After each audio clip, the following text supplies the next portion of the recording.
Magandang araw po sa inyo pati na rin sa ating mga taga-subaybay.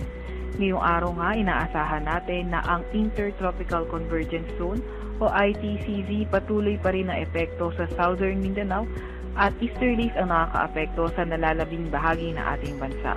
Dahil sa ITCZ o Intertropical Convergence Zone, asahan natin ang maulap na papawirin, mga kalat-kalat na pag-ulan, pagkidlat at pagkulog sa Davao Region, Sarangani, South Cotabato, Basilan, Sulu, pati na rin sa may Tawi-Tawi.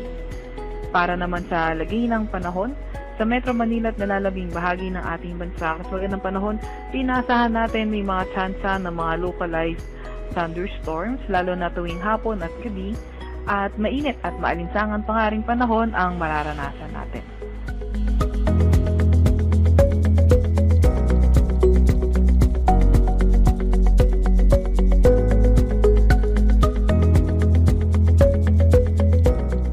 Para naman sa lagay ng ating karagatan, wala pa rin tayong nakataas na gale warning sa kahit na anong dagat baybayin ng ating bansa, at sa kasalukuyan nga ay walang namomonitor na low pressure area or bagyo sa loob or malapit sa ating Philippine Area of Responsibility.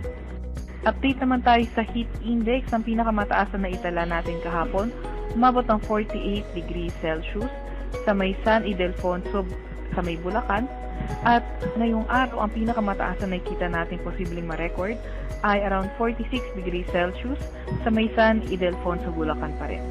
Para naman sa heat index sa Metro Manila, posible ito maglaro mula 40 to 41 degrees Celsius.